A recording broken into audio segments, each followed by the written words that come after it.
Ford Kuga у нас сегодня на ремонте. При маневрировании словил бордюрный камень. У нас здесь рычаг вот такой вот красивый. Сейчас он идет у нас на замену. Меняем стоечку стабилизатора, рулевые тяги, наконечники.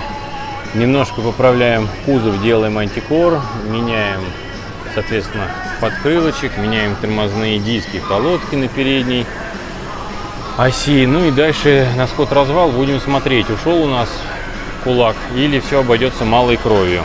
Пристрелочные, так сказать, работы у нас по Форде Куге сейчас.